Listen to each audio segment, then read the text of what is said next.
Buat kisi-kisi. Tapi dari sini kita tinggal baca.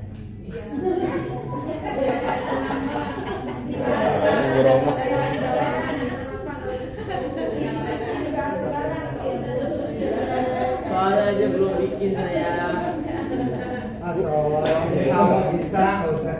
Nggak bohong, nggak bohong. Ada. Pokoknya harus siap semuanya, nggak usah. Cari gampang. Kalau nilainya itu ya yang terbaik itu dapatnya. Sudah ya ada ya. Kita ngomongin masalah wakaf ya. Pembahasan kita ada apa wakaf ya? Kita wakaf dulu dan wakaf ini banyak yang nggak paham. Nanti soal mungkin lebih fokus banyak di wakaf. Nih kisi-kisi tuh udah saya kasih tahu. Saya yakin kalaupun dikasih kisi-kisi pasti jawabnya bingung. Saya mau kasih tahu kisi-kisinya. Kisi-kisinya Surah Al-Baqarah ayat 1 sampai ayat 11 tentang wakaf. Al-Baqarah 1-11. Maksudnya berapa? Ayat 1 sampai 11. Itu dulu. Belum selesai itu baru. Salah satunya satu. Ya, yaitu Al-Baqarah ayat 1 sampai 11. Silakan kalau mau ada yang mau lihat Quran silakan. Pokoknya bebas. Jadi soal-soalnya dari itu. Dari Al-Quran. Terus kita bahas wakaf. Belum pertanyaan. Sekarang buka. Pertanyaannya belum. Contoh pertanyaan begini ya. Contoh begini ya. Wakaf yang terdapat dalam Al-Quran surah Al-Baqarah ayat 1 termasuk wakaf apa? Ya, awas ya. Bisa Jawab nih. Nah, Iya. ya, belum dimulai. Ya, jadi kita ngebahas tentang wakaf hari ini ya. Ya. Ini sebentar nih. Soalnya murid-murid saya tampil hari ini semua STKH. Ini dari Kalimantan, dari Banten, sama dari Lampung. Dari Tangerang ada Ustaz? Dari Tangerang. Itu Banten. Iya.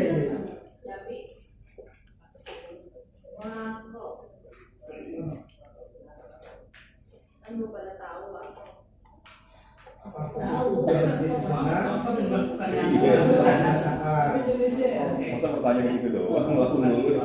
Bapak orang penting kan gitu. Itu ibarat kita ada resepnya. Absen yang belum. Ada di situ. Belakang aja, belakangin. Belakang. Ya, bismillahirrahmanirrahim. Assalamualaikum warahmatullahi wabarakatuh. Waalaikumsalam warahmatullahi wabarakatuh. Sebelum kita mulai pembelajaran kita kali ini, kita baca Al-Quran Al-Fatihah supaya kita terbuka dengan surah Al-Fatihah, menerima ilmu, cahaya ilmu bisa sampai ke dalam hati kita semua. Amin ya Allah, kesolehah Al-Fatihah. Bismillahirrahmanirrahim. Alhamdulillahi rabbil alamin. Ar-Rahmanir Rahim. Maliki yaumiddin. Iyyaka na'budu wa iyyaka nasta'in. Ihdinas siratal mustaqim. Siratal ladzina an'amta 'alaihim ghairil maghdubi 'alaihim waladdallin.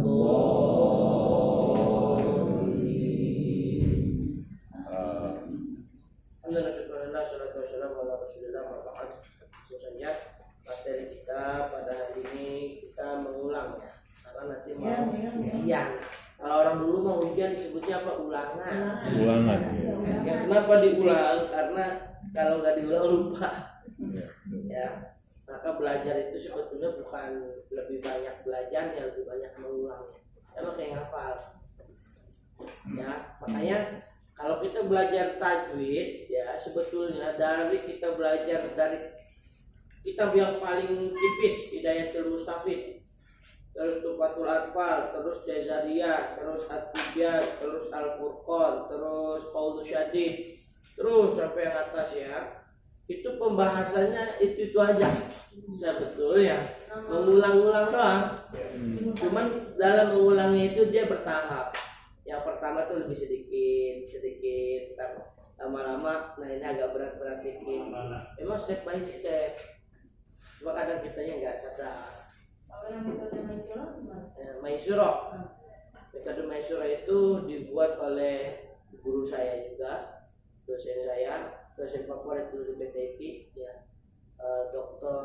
Fatoni ya, sekarang beliau udah gak di PTIP, cuma di IKI saja. Itu metode. Jadi kalau metode itu cara ya, lebih ke cara. Jadi bukan penekanannya itu bukan tentang pengetahuan ya, tapi sesuatu yang sudah memang kita tahu tapi kita untuk membacanya sulit gitu loh.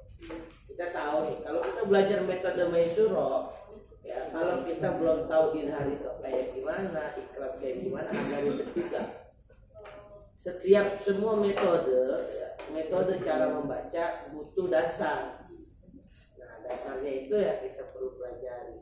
Kadang ya, untuk belajar metodenya itu sehari pun beres, tapi belajar dasarnya kadang harus beberapa kali pertemuan.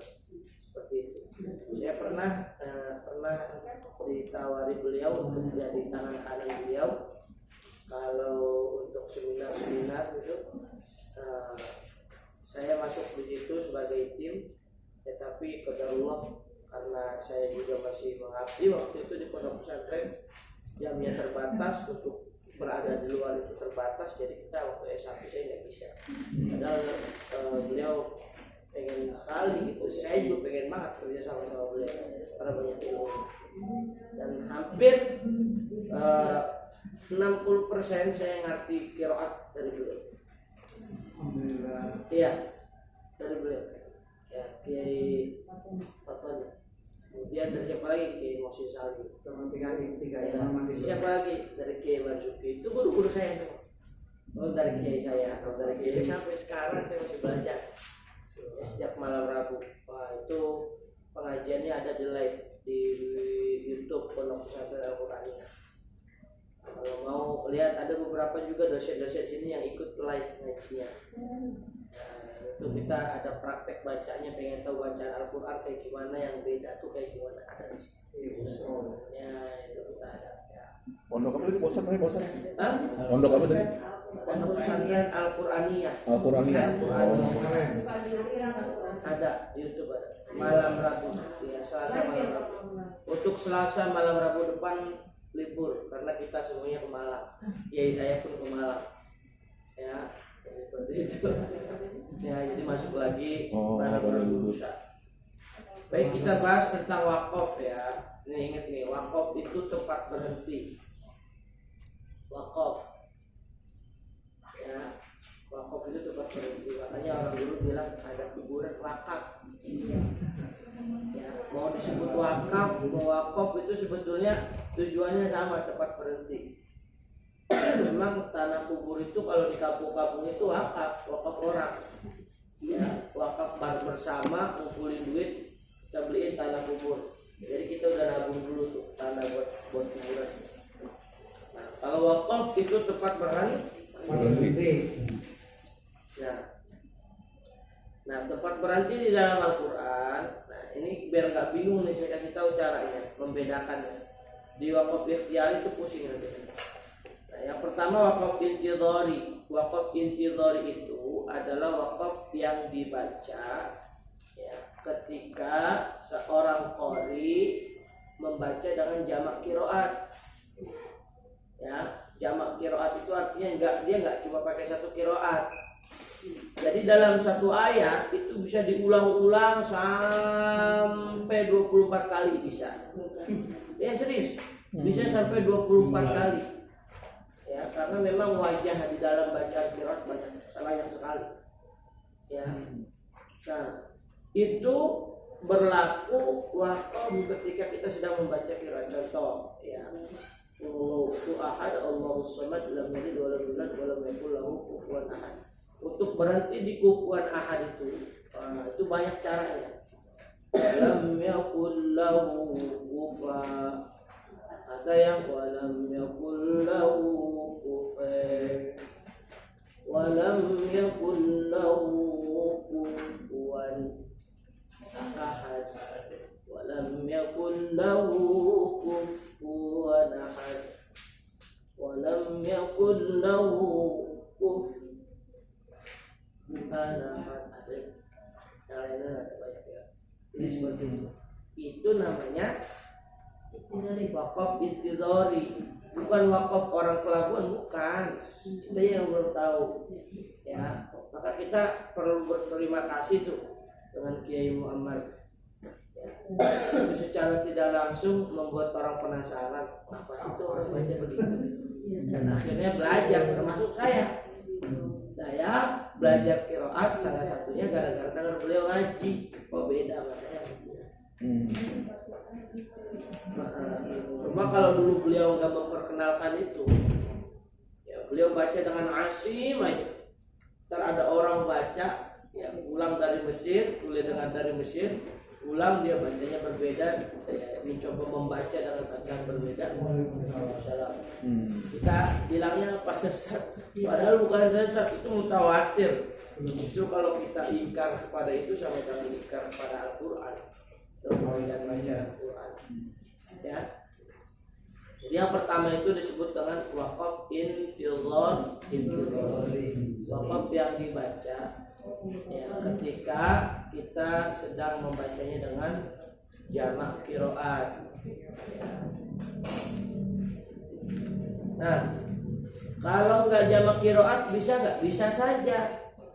Kalau kita baca dengan satu riwayat tapi punya beberapa wajah, contohnya ya nasta'inu, ya ada berapa cara membaca nasta'inu. Itu Imam Asim riwayat Hafs membacanya dengan 12 cara. Harus tahu kan? Baru nasta'inu. Yang pertama, ya ini saya kasih contoh. Ya, membaca nasta'in nunnya dengan sukun disertai dengan 3 cara membaca mad alif disukun. 2, 4, 6. Itu yang ketiga. Ya, bertiga tuh. Yang kedua, ya, membaca dengan raw. Ya, membaca dengan ismam. Ya kan?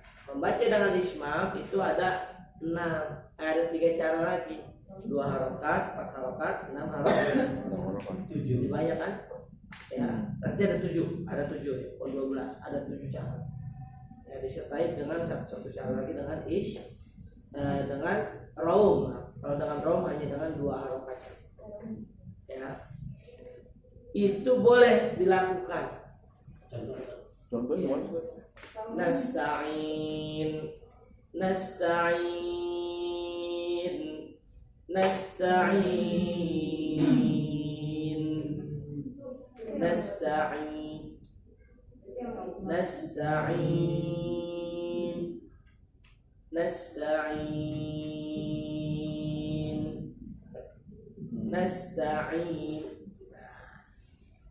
7 kali baca kan? Wakafnya 7 kali di situ. Boleh nggak boleh? Wakafnya Itu yang Islam tadi ya. Yang terakhir yang Islam. Iya. Yang terakhir itu raum. Ya, tadi yang ke-4, ke-5, ke-6 itu dengan Islam. Ya, itu wakaf intidhari. Yang kedua itu wakaf ikhtibar. Ikhtibar itu asal katanya adalah kabar. Ya, kabar atau berita. Kenapa disebutkan dengan ikhtibari? Karena di sini begini. Seorang guru yang memberikan ilmu pengetahuan, memberikan ilmu kan artinya memberikan berita ya. Memberikan ilmu pengetahuan kepada seorang murid tentang bacaan Al-Quran. Contohnya, coba anak nih baca nih, ini bacanya apa? Alif Lam Mim. Ya betul terus. Zalika Zalikal kitabu, ulangi itu kurang. Zalikal, lamnya kurang jelas. Zalikal, kan wakaf di situ tuh. Iya. Nah, itu disebut dengan wakaf ikhtibari. Wakaf yang terjadi ketika seorang qari mengajarkan bacaannya kepada orang lain. Saya sebut seorang qari, seorang pembaca Al-Quran ya. Sedang menghafal Ustaz. Hah? Sedang menghafal. Sama, kalau sedang menghafal masuk dalam kategori ikhtibari juga. Ya. Nah, gitu ya. Jadi wakaf ikhtibari itu adalah wakaf yang terjadi ketika ada proses belajar mengajar di situ. Nah, wakafnya bisa di sembarang tempat karena untuk apa? Untuk menguatkan bacaannya. Ya, bukan disengaja itu. Tapi emang mau nggak mau kita wakafin di situ biar orang bisa baca. Ya, kita dulu nih. Ya, zalikal, ayo baca yang benar. Zalikal kitabu. Tanya panjang tuh, jangan pendek, bukunya jangan dipanjangin. Kitabu, segitu aja. Nah, kan itu namanya wakaf ikhtibari. Lagi ngajar, kita ngajarin orang, boleh nggak wakaf ikhtibari? Boleh tuh, ngajar itu namanya wakaf ikhtibari. Nah, yang ketiga yaitu wakaf idhirari. Ya, wakaf idhirari itu adalah wakaf yang terjadi karena adanya darurat. Ya, terpaksa banyak nih modelnya. Nah, kalau ada ibu-ibu lagi baca Quran, suaminya manggil, "Ma, bikinin kopi." Jangan dilanjutin, baca Qurannya. Bikin sini sana. Tanggung satu ayat, jangan. Ya, pahala besar tuh. Kepalanya gede soalnya. Tuh pahalanya besar tuh. Besar mana pahalanya baca Quran? Besar ini melayani suami. Salah suaminya orang ngaji. Iya, Bu. Harus tunduk sama suami. Ini dia nih. Ini dia nih, ternyata nih.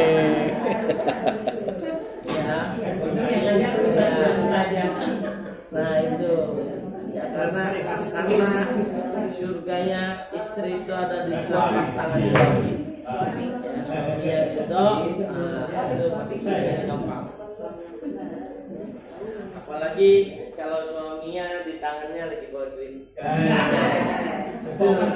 Surga mana nih? Ya. Lagi. Nah, atau ketika lagi baca Quran ada orang datang paket, itu nggak pakai ini, itu kita langsung jawab bro. Oh iya, paket semuanya datang, ya kan? Ya, nah itu boleh kita sudahi dulu, kita wakaf, ya, dimanapun itu ada wakaf karena darurat. Ya, atau ketika kita lagi baca Quran, tiba-tiba ada gempa. Wah, kita kali keluar. Wakafnya di mana tahu itu wakafnya. Boleh. Ya, atau ketika kita lagi baca Quran, ada azan, itu wajib berbuat. Ya, jangan sampai ada yang lagi baca, ada azan, kita lagi baca Quran. Tangguh nih, gua lihat lagi. Nggak boleh. Dengerin Utamanya azan itu ya, utama. sampai selesai kita dengarkan.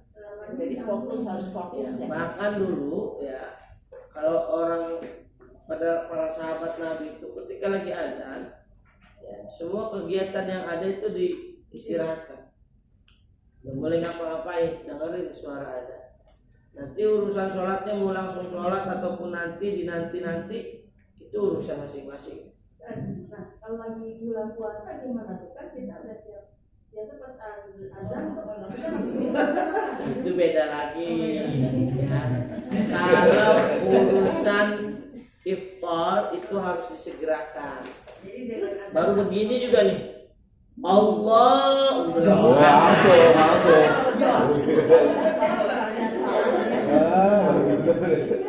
terus azan. Tapi kita masih makan itu tak boleh. Masih boleh, cuma itu nyerang waktu namanya. Tahu nyerang waktu nggak? Ya limit, waktu limit. Jadi kan takutnya gara-gara orang bukannya satu Takutnya menit gara-gara udah itu ada lewat dikit jamnya kita nggak salah tahu. gitu. Ya, Ya. jadi lebih baik sebelum azan. Makanya di dalam mazhab Imam Syafi'i itu ada namanya apa? Imsak. Untuk menjaga supaya kita nggak Kehati-hatian. menyerang waktu subuh. Iya. Ya, Hati-hati. jadi kalau sebisa mungkin Kasih. jangan sampai udah lagi azan ya, bukan udah azan, lagi azan masih makan sahur, minum sahur. Nah, itu. Ya, apalagi udah azan masih sahur, itu bukan sahur, sarapan. Sarapan. Udah azan masih sahur, itu sarapan namanya ya, udah enggak berlaku tuh. Pak, kalau lagi azan kita tamu lagi buka WA tuh lalu benar-benar matiin. Bagus ya, Bang.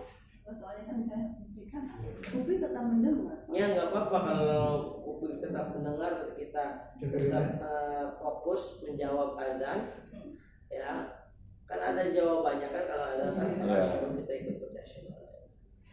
Karena khawatir begini, ada hadis Nabi dan hadisnya itu sahih ya, agak panjang juga hadisnya, saya nggak hafal hadis itu, tapi hadisnya itu sahih. Intinya begini, kalau kita tidak mendengarkan azan, itu salah satu indikasi kita itu kita meninggal dalam keadaan kurang baik. Bukan syukur khotimah tapi kurang baik. Ya, meninggalnya mah baik, husnul khotimah. Ya, tapi kena apa? Kena musibah. Misal Tabrak. ya tabrak. Ya, akhirnya kitanya nggak utuh segala macam.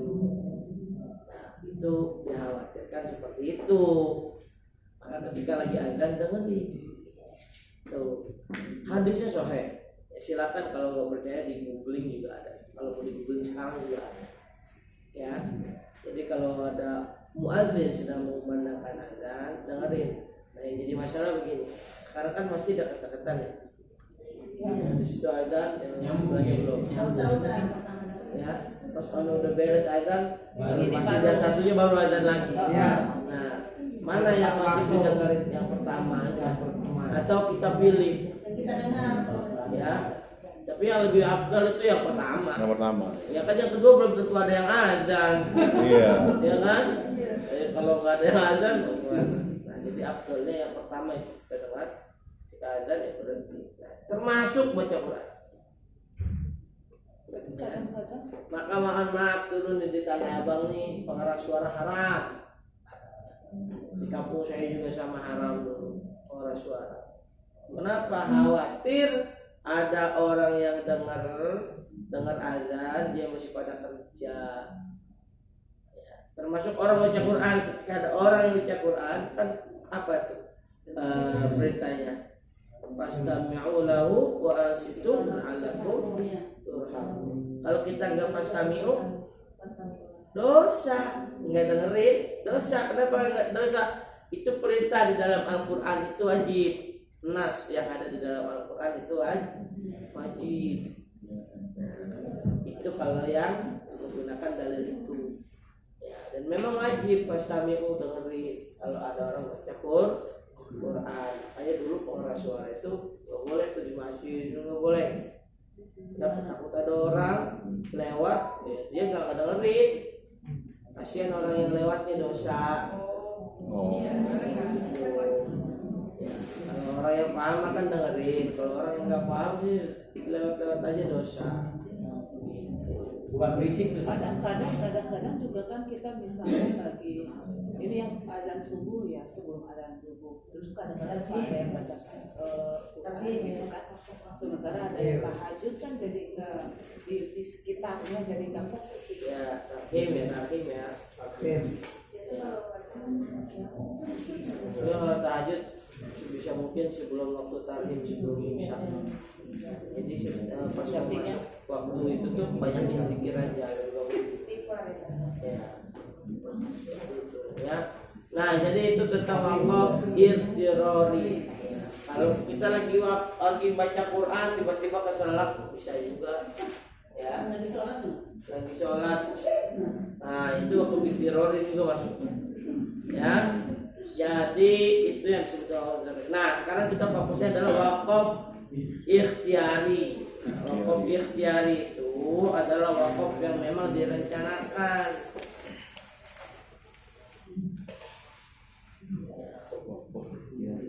Direncanakan dalam arti ya kita emang mau wakaf di situ. Dan wakaf ikhtiyari ini ketika wakaf enggak di sembarang tempat dan menggunakan ilmu. Ada ilmunya. Apa ilmunya? Itu al-waqf wal ibtida.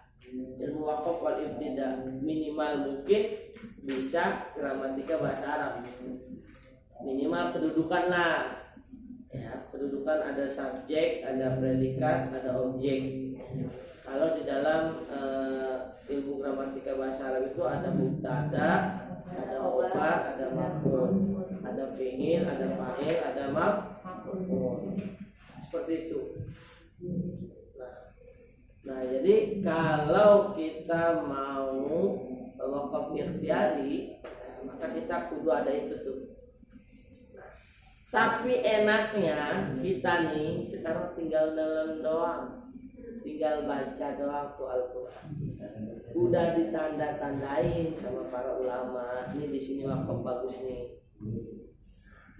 Maka para ulama sepakat membagi wakaf ikhtiyari itu ke dalam 4 bagian. Yang pertama wakaf tam. Puyang dan agak puyang nih siap-siap. Kalau bisa sambil ngopi kayak saya gitu. Wakaf tam itu adalah wakaf yang sempurna. Sempurna apanya? Baik dari segi lafaz ataupun maknanya sempurna. Ya, tidak ada keterkaitannya dengan kalimat setelahnya atau ayat setelahnya. Ya, pokoknya dia nggak punya keterkaitan dah. Ya, dia mudah sempurna wakaf di situ. Nah, tandanya apa tandanya? Nah, nih wakaf tam ternyata terbagi menjadi dua. Ya, jadi beranak pinak ya. Wakaf tam itu terbagi menjadi dua. Yang pertama itu disebut dengan wakaf lazim.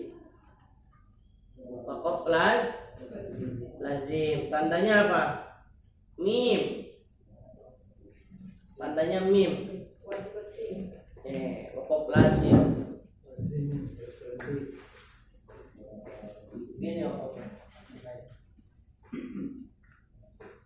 Wakaf lazim itu artinya mesti berhenti. Harus ya. Iya.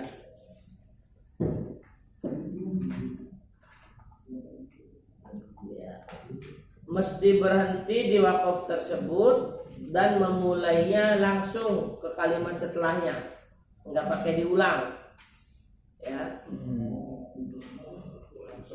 Iya langsung ke wakaf setelahnya, nggak pakai diulang. Itu namanya wakaf lazim. Nah, yang jadi permasalahan di sini, bukankah Imam Ibnul Jazari itu mengatakan di dalam kitabnya Matan Jazariyah atau kitab Al-Muqaddimah disebutnya, itu di situ dijelaskan bahwasanya tidak ada wakaf wajib dan tidak ada wakaf haram. Jadi boleh kita wakaf dimanapun. Kan ini kontradiksi ya. Tetapi tidak ada juga wakaf yang haram. Artinya kita wakaf dimanapun boleh. Wakaf dimanapun boleh. Kalau ada wakaf kita wasul boleh-boleh aja, sah-sah aja. Nah, dan di bawahnya ada penjelasan lagi. Selama tidak ada sebab yang mengharamkannya. Nah, gitu ya. Selama tidak ada sebab yang mengharamkannya. Nah, begitu. Nah, di dalam kitab Al-Wafi, bukan Al-Wafi, di kitab Al-Furqan di halaman yang paling terakhir 175 ya, bukan paling terakhir, mau terakhir. Di situ dijelaskan ada beberapa ayat Al-Qur'an yang ada waqaf lazimnya. Ya. Ada mimnya. Kenapa adanya waqaf lazim di situ? Soalnya begini, kalau seandainya diwasol itu maknanya acak-acakan. Ya. Jadi orang enggak paham yang dimaksud dengan ayat tersebut. Ya, jadi waqaf lazim itu ada yang di akhir ayat, ada yang di tengah ayat. Yang jadi permasalahan ini kalau ada waqaf lazim di tengah ayat. Ya. Kenapa? Soalnya khawatir redaksi yang disampaikan itu enggak pas. Ya. Jadi kalau boleh dibilang begini, kalau yang disebut dengan waqaf lazim itu udah akhir paragraf, akhir kisah, ya, udah nggak ada lagi tuh kisah selanjutnya, itu bukan kisah tentang ini nih, ya. Contoh begini, paragraf yang pertama itu nyeritain tentang si kancil, misalnya. Si kancil memang suka mencuri timun, udah titik di situ. Terus selanjutnya itu nyeritain tentang kucing, ya. Sedangkan teman yang lainnya itu memang suka mencuri ikan, ya kan? Nah, teman yang mana nih? Nanti disangkanya temannya si kancil. Nanti dipahaminya apa? Ini teman si kancil nih dari jenisnya kancil itu suka curi ikan juga. Padahal kancil nggak suka pasti begitu. Itu disebut dengan waqaf tam, maka ditandai dengan lazim yang pertama.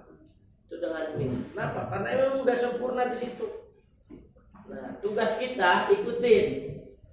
Ya, kalau kita wasol bukan nggak boleh. Tapi kalau kita merusak makna kan lebih bahaya gitu loh. Jadi ikutin. Kalau ada waqaf tandanya mim, berhenti di situ. Ya. Maka di situ perintahnya oleh para ulama wajib mesti berhenti di situ. Ya. Jadi waqaf itu ibarat rambu-rambu.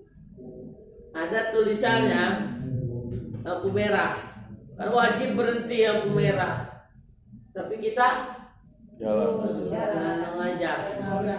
Iya, kalau lagi selamat gitu. Kalau lagi nabrak, ya kan? Allah Ta'ala. Ya, itu namanya waqaf tam, lampu merah. Lampu merah. Ya, gitu ya. Pak Ustaz, di buku ini nggak disebutkan yang mim ya? Nah, itu dia makanya saya tambahin. Ini saya tambah.